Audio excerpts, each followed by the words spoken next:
What is going on, guys? Joey Franzo here with Flex Training Systems. Have not been on camera in a little while, so I thought I might sit down and talk to you guys. Couple things, just to kind of, you guys saw the title, but we're going to go quickly through the Arnold, just like some general thoughts about the whole thing. Where I'm physically going to be in 2018 because I just decided I was gonna go to all the meets and handle all the people. Talk a little bit about my training. That being said, here we go. All right, so the Arnold 2018. As you guys may or may not know, this is my third Arnold. It was by far the best Arnold in terms of just like, I felt like I brought my family to this meet. I brought, I think we started out with like 12 lifters that made it. But as you guys know, you saw my meet recap. I don't need to tell you about, what I did. But we had, it was an interesting Arnold. It was like, everybody did well. Like, we took home 2 checks. We took home a lot of gold, silvers, and things like that. But we had, especially on that Pro American Day, we had a couple rocky starts. As you guys know, the Arnold's very strict judging. We had, some guys had some higher expectations than, what I would typically feel comfortable having them kind of shoot for going into a meet. But it's the Arnold, and like, if you're gonna kind of go for something, the Arnold is the meet to do it. So I was very lenient in terms of like goals, right? And we had Russ, Jonathan, even one of my girls the day before, Ashley, miss a couple like key squats on depth, but they were able to kind of bounce back the rest of the meet. Russ actually got his third. There actually, if you head on over to his channel, which I'll leave down below, there's to his meet recap video. You guys can see all about it. But even though those lifters had that rocky start, they all pulled together. They showed a lot of heart, and they finished the meet strong. I don't think anybody missed a deadlift. I literally don't think anyone missed a deadlift like throughout the entire thing. I think actually Rachel missed one deadlift. So one of my girls missed one deadlift on grip, and it was only 5 pounds more than what she had hit before. So no worries there. But yeah, just seeing everyone kind of battle that adversity. The Arnold, for a lot of these guys, it was their first Arnold. The Arnold's kind of it's a very jarring meet. You have those lights in front of you. You have a lot of people there. There's cameras on you. People watching the live stream. It's like everything is on you. So if you haven't been through it and you go out there, you might feel, whoa, like, all these people are looking at me. I better not screw up. I don't know. That was at least how I felt like 3 years ago when I did my first one. But yeah, it was great seeing everyone finish. We had a couple crazy performances, most notably like for Russell to have the slip ups that he did like on squat and still win. Like, the only people that beat him were Ray Williams and Kelly Bratton. That's insane. Mikey, that kid, like, it was like I couldn't put enough weight on the bar. I would just jump 20 kilos, 15 kilos, and he would just blow it up. So that's always nice.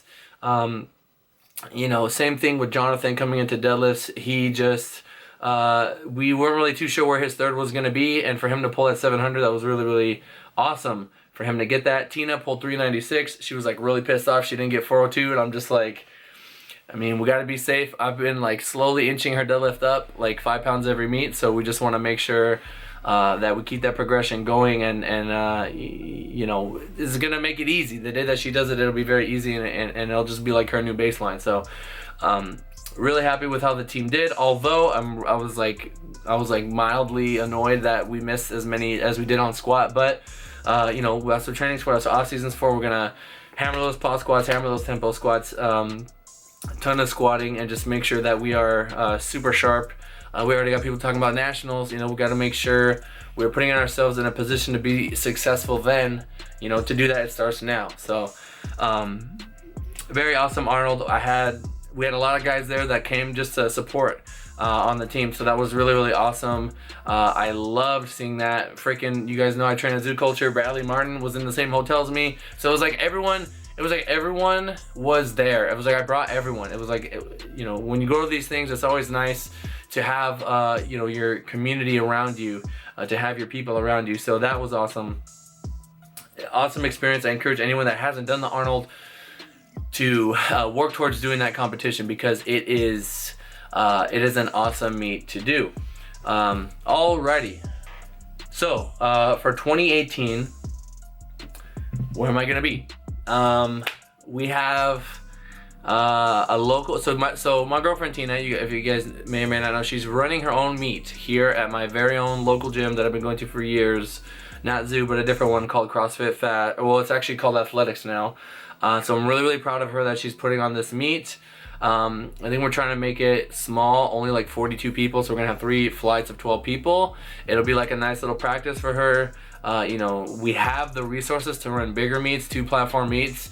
And you know, if I really want to, we can make these meets like a really special thing. So this is kind of just like a tester to see how it is, see how she likes running meets, if it's something she enjoys. We're flying out Gino.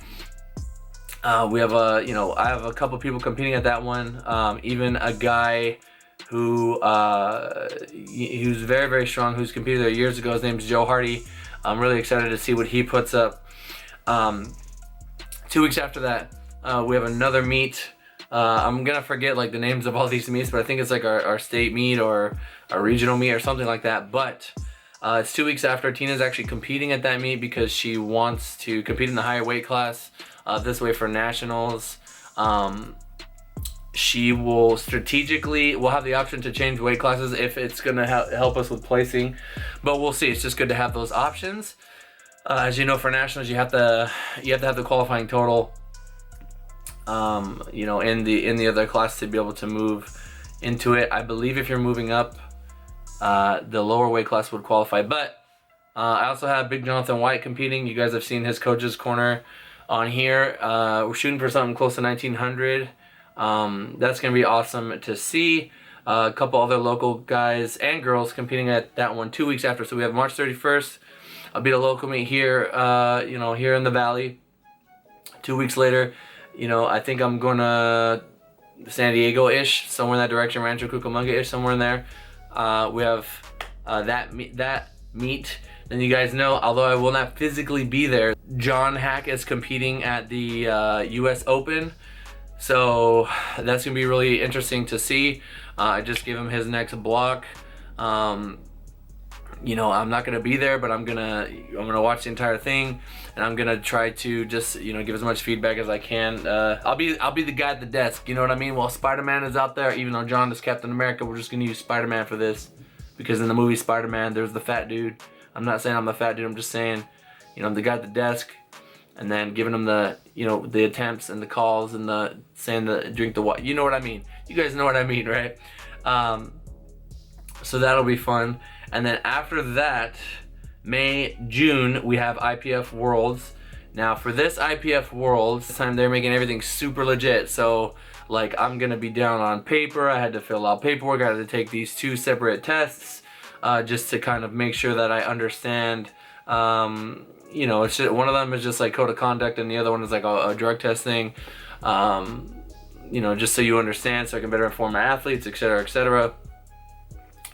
But we're gonna be in Calgary. We got 4 lifters competing, 4 and a half if you want to count Daniela, but that's Sean's thing. I'm just kind of like over, you know, if he needs to ask me for a reference, I'm there, but that's his thing. But you know, we're bringing the fam. We're all gonna be out there. That should be really awesome. I know that Mikey has a chance to become world champion as a 105 junior. Obviously, you guys know Russ got a tough matchup. Andres, you know, he's gonna be up there. Hopefully, we can get him on the podium. It's gonna be great. It's gonna be crazy. I'm really happy to be a part of. I've already, you know, emailing back and forth with the head coaches. I'm really excited to be a part of this coming up IPF Worlds. I want to see it through. You know, I get these lifters and they come to me with these goals and dreams. You know, they want to do this. They want to compete at Worlds. That's like the goal, right? It's like the reach goal. It's like, one day I want to do this thing. And if you train really, really hard and you just, you know, put in the time, you never know. You might end up there. So to just see it happen with so many people, it's like, That's why I do it. That's why we do it. You know, I'm just like I'm like a middle point from, you know, where they are, and then they come to me, and then I try to deliver them to Valhalla. We try to deliver them to IPF Worlds, or whatever it is that special goal is, or this big number that you've been chasing forever. Although we shouldn't chase numbers. I mean, we can, but we shouldn't. You know what I mean. Anyway, so there's that. May, June, July. I know I have something in July. I think I'm in Colorado in July. And then I don't know if I have anything August, September, but that's like nationals prep. Then we got those 10 weeks, you know, 8 to 10 weeks, something like that, to get ready for nationals. So, you know, I'm hoping that I can kind of just like chill out and with the travel, and just make sure that, you know, I can, if I decide to do it, like if I can comfortably hit the total I need, then that would be nice. For the Arnold, do one more. I keep saying one more, but then I keep wanting to do more and more, but we'll see. I think I may have two more in me, and then I might chill out from doing the Arnold and just make sure that I can get you guys to the Arnold, you know what I mean? Which is what I do anyway. But yeah, then we have nationals. It's crazy. This year's gonna go by quick. It's already going by very quick, and I feel like we're doing great things over here, man. We have a lot of hungry, young, talented guys that have a lot of big goals, dreams, and aspirations, and I'm just happy to be a part of it. Next thing I want to talk about is my training. My training, what am I doing with my training? Just kind of brief overview.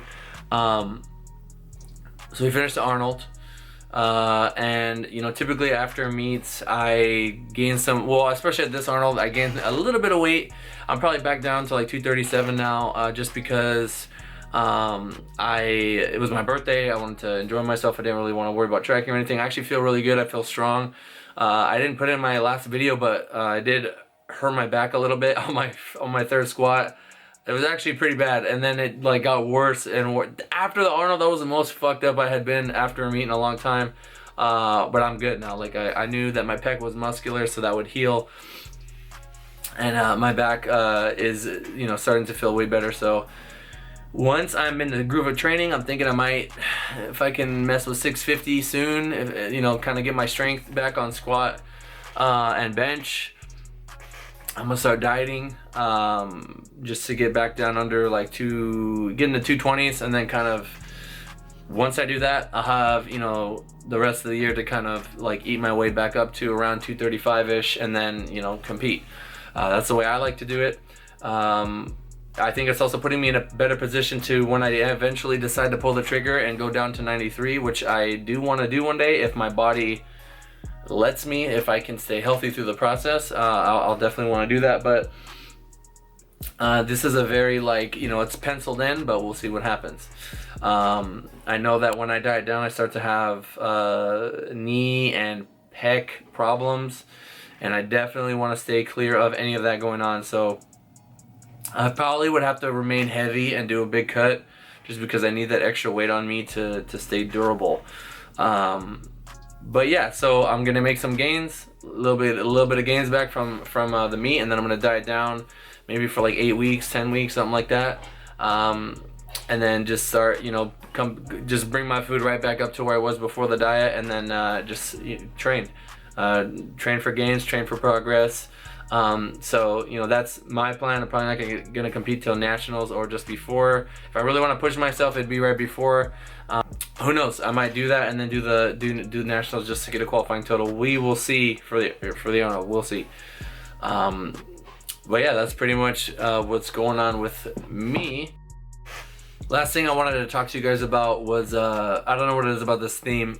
I've just been seeing on the gram lately, people just talking about how motivation is it's not reliable, and how, you know, you want to have discipline and desire, and I just wanted to kind of explore that a little more, and I get what they're saying. So essentially, motivation is temporary. It's like a temporary thing. If you need to constantly be motivated, then your chances of success are going to be way less than when you have that internal motivation, when you just kind of want to do it on your own. I would say I'm very internally motivated. I just kind of move. I just act. I don't need to look at anything to make me want to do something. I just want to do it. And I don't get tired of it. I'm a very like creature of habit. I can do the same thing over and over, get the same fulfillment from that thing, and never get burnt from it. I say that like I'll never like, you can get burned at certain times, but that's why you have to balance it in terms of like when you're pushing. Let's say you're talking about training. Let's say you're pushing your training and then dialing back, pushing your training, dialing back. You know, it's an odd thing to talk about. I get what they're saying when it comes to discipline and desire. When you have discipline and you have a desire to do something internally, right? You don't need to rely on motivation. You're just always motivated. You just always have the desire and the discipline to do what you need to do. Even when you're not motivated, when you have that discipline, you're gonna get through it. You're gonna take a step forward and move towards your goal. So I just thought it was a cool thing to kind of explore here on this video. You know, when I started this like years ago, when powerlifting started to kind of blow up on social media, everybody just kind of did it, and it's very interesting to see the people that started it and stayed with it, and then there's people that started it and they fell off, and you actually don't, it's weird, like if I really think about it, yeah, there's a lot of people that fell off, but they just kind of disappear. They just kind of like, they're just gone, and you're just like, one day you're like, oh, what happened to that person? Which is very interesting. But yeah, we're still here, and we're gonna keep it moving. And you know, sports thriving. Everything is you know, picking up. It's becoming more exciting, and the talent is just getting crazy. I'm very happy to be a part of it. So that being said, guys, I just wanted to say thank you so much if you made it this far. Hope you don't mind my mug being on screen.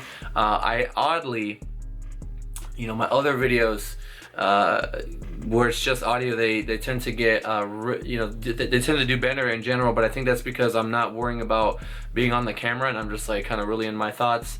Or I might have a headset in with like music playing while I'm talking to you guys. Just I felt like that music kind of just helps me facilitate what I'm saying. But also the thumbnail's a big deal. Maybe I'll use the other thumbnails and then I'll put me in the video, and we'll see how that goes. Hey guys, did a podcast with Russ and Ellis McLean. That is gonna be, I might take clips from it and put it up here and then link you guys to the main one. I might just post the whole thing. Also, you already know, code FLEX10, FLEXX10, all together. Go get your PR Breaker pre-workout. I haven't told the Head Honcho yet, but I'm thinking about doing a giveaway. We'll see. I'll try to make it fun. I'll try to get everyone involved. We'll see. Right now it's just penciled in. He may tell me, nah, Joey, we ain't giving away nothing. But I'm sure he'd be open to it. Anyway, code FLEX10, PR Breaker. This is what I take, and this is what you guys see me all amped up on heading into the gym. In my Instagram stories. I love this. I love it. It's very, it makes me feel good. It makes me feel ready to train. I don't feel bad when I take it. I'm just ready to go. It just puts me in the mood. And that's what you want. Fun fact. I guess you could call it a factoid, right? 2 scoops is the serving size. I've only been taking 1 for the longest time, and I've only been getting 150 milligrams of caffeine, which is cool because I start my day with taupe, which is 200, so I'm getting like 350 a day, which is kind of a lot. But yeah, 2 scoops. If I take 2 scoops, man, it's not, I might break something. But yeah, I'm gonna start rambling if I keep this going any longer. Thank you guys so much for making this far. I appreciate all of you. I'm looking forward to seeing you guys at all these events I'm gonna be at, all these meets I'm gonna be at. You know, I'm coming to collegiates. Oh, I totally forgot. Did I skip collegiates? I totally skipped collegiates. I'm going to collegiates too. I'll see you at collegiates if you're going to collegiates. All right, guys. Talk to you in the next one. Peace.